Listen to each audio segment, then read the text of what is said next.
What's the best fighting game of all time? Chances are you'll say either Street Fighter or Smash Bros, depending on your preference for high skill caps or arcade-y-ness, though the answers start to break down from there. Street Fighter 2 Turbo or Third Strike, Melee or Ultimate. Maybe you're one of those guys who wants to pull out the third-party candidate with Mortal Kombat 2, Marvel vs. Capcom 2, or Soulcalibur 2. I can already imagine how many of you are feeling all smug because you thought of Bushido Blade or Skullgirls. My personal vote? Blaze Blue. There's a lot of contenders, more than I can possibly mention, so instead of the best, let's just look at the history. How did we arrive where we are today, and what games led us here? Also, what is your favorite fighting game, and why is it better than all the others? Let me know in the comments. As with a lot of the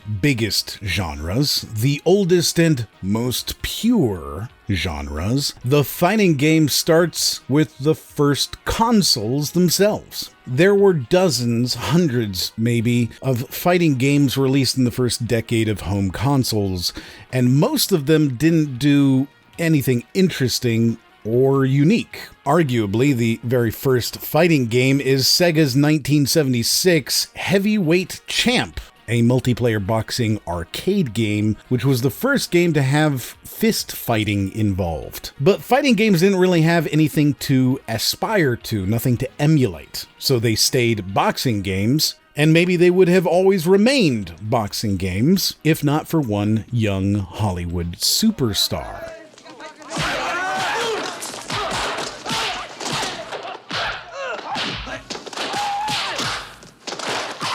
Bruce Lee is the world's most influential martial artist, and his films captivated audiences around the world, and it was no surprise that people wanted to emulate his fights in video games. So, in 1982, you had Atari's Karate, which was the first martial arts game and showed gamers a glimpse of something other than boxing. In 1983, you had Sunshine's Sword Fight at Midnight, which was the first fighting game to have fighting stances and a replay system, and also Nintendo released Punch-Out, which is the oldest franchise still produced, and also the first with a third-person view. In 1984, Sega stepped back into martial arts with Black Belt, which introduced the first tutorial. Broderbund's Karateka was the first handheld fighting game, and Technos Japan released Karate Champ, which would go on to be the first truly successful 1v1 fighting game, again in huge part thanks to Bruce Lee's influences. It also started the best of 3 format, introduced bonus stages,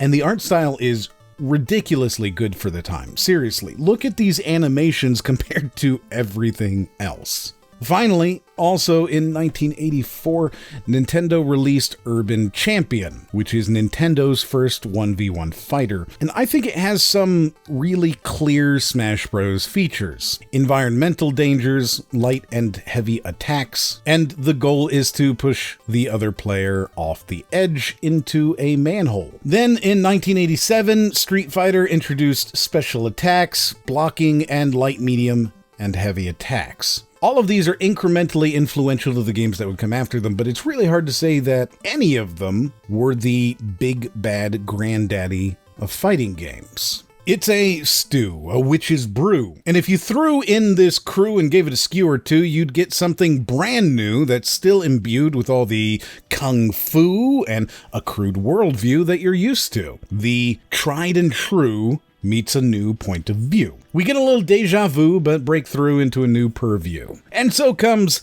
Street Fighter 2. Yes, Street Fighter 2 is released in 1991, and it is the great granddaddy, the big boy on the block, the revolutionary game. You can see its DNA in those earlier games. It is a mishmash of all the other things, but it's done brilliantly and nearly flawlessly. So well done that there are around 50 different ports, upgraded versions, updated versions, collections and editions, and so on, with the latest one released in 2018, 27 years later. That's how we get Super Street Fighter 2 Turbo HD Remix and Super Street Fighter 2 X Grandmaster Challenge. It's the progenitor of the really long video game name. What's funny in retrospect is that Capcom once wasn't even entirely sure they'd make a sequel to Street Fighter, thanks to its poor sales. Only made more humorous when you consider that it sold 6.3 million units in its first year,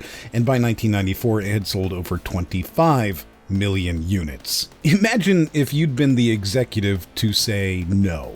Street Fighter 2 was revolutionary. It started the renaissance for fighting games, an international super hit that today is still considered the standard for fighting games, leading to one excellent live-action movie with a surprisingly good original soundtrack, by the way. Seriously, go look it up on Spotify. It's in the description. And also one not very great movie, animes, all sorts of licensed things. It's a huge property that's influential even outside of gaming, and that's because of how influential it is to gaming. It's not the prettiest, though it is pretty. It wasn't the most technologically advanced, but it had a far more involved learning curve, way more replay value, a unique roster of characters with their own fighting styles, and even special moves for each character, meaning that you could become really good with just one character. Plus, the accuracy of the joysticks on the arcade cabinets was miles ahead of the competition, so you could be good. Not RNG good, but actually good. Plus, it gave kids around the world the sound for pretending to throw fireballs at their friends. Just a year later, gaming would get another massive fighting franchise with Mortal Kombat, a game so violent, so grotesque, so disgusting, so detrimental to kids and culture and society itself that Congress attempted to ban video games and set up huge congressional hearings to discuss whether or not these nerds had finally gone too far. This martial arts game was designed to be a game about Jean-Claude Van Damme, but they never struck a deal, and so Jean-Claude became Johnny Cage, and Mortal Kombat took the world by storm. Fatalities erupted everywhere as kids around the world started begging their older siblings to rent the game for them,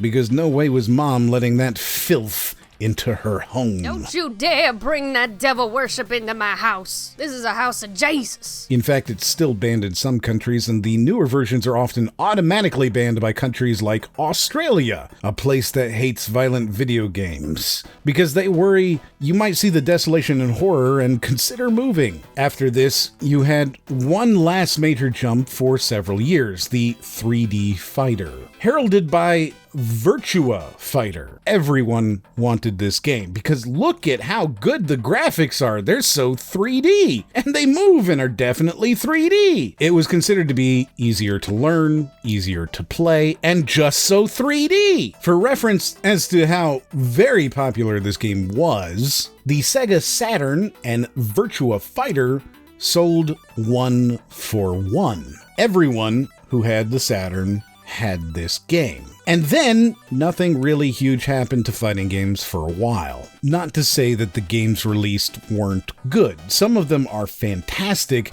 they just never really took over in the same way. King of Fighters, Tekken, Soul Edge, Dead or Alive, Bushido Blade, X-Men vs. Street Fighter.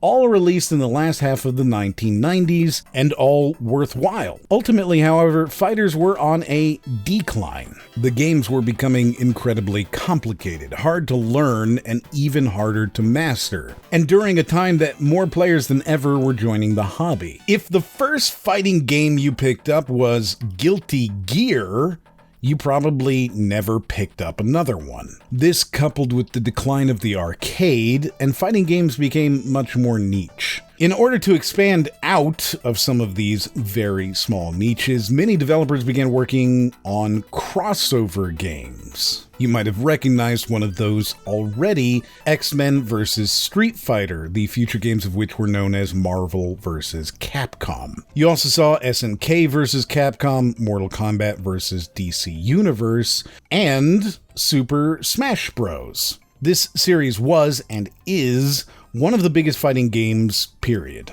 Melee, Brawl, Ultimate, all incredibly high-selling games that helped solidify the idea of a crossover fighting game, to the point that creating any crossover fighting game just sounds like you're making a Smash knockoff. The goal is to win in a 2, 3, or 4-player versus match, where you knock the other players off the edge a set number of times until their lives are depleted and you are the winner. A brief look again at Urban Champion, just so we can clarify that this concept was refined for a decade before it even came out. And as of Ultimate, has been refined for almost 30 years. That's a huge part of why the core gameplay just feels so good.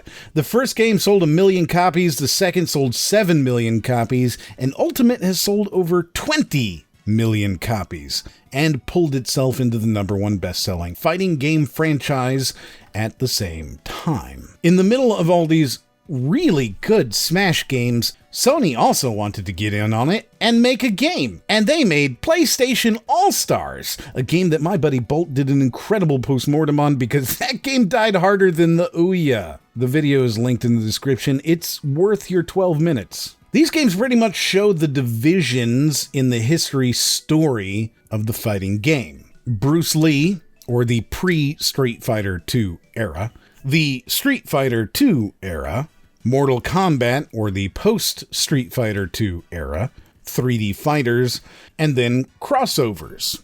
You could make an argument that we are now in the post-arcade era, as Street Fighter V, Marvel v. Capcom 3, and others no longer release in arcades. Plus, some of the most exciting fighting games have been indie releases. Skullgirls and Brawl Stars, each with tens of millions of players and not a single quarter being shoved into an arcade cabinet. You could also call the modern era the pro era, as fighting games are truly established now as one of the pillars of esports.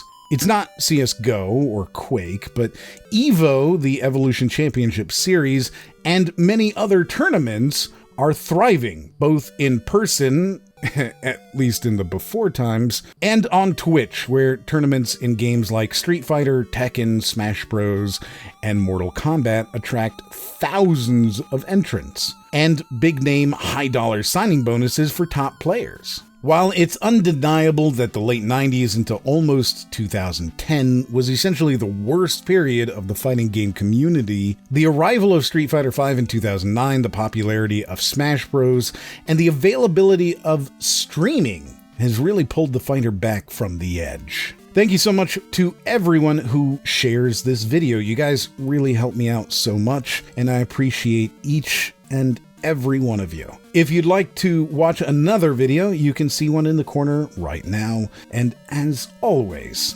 I'll see you on the next one.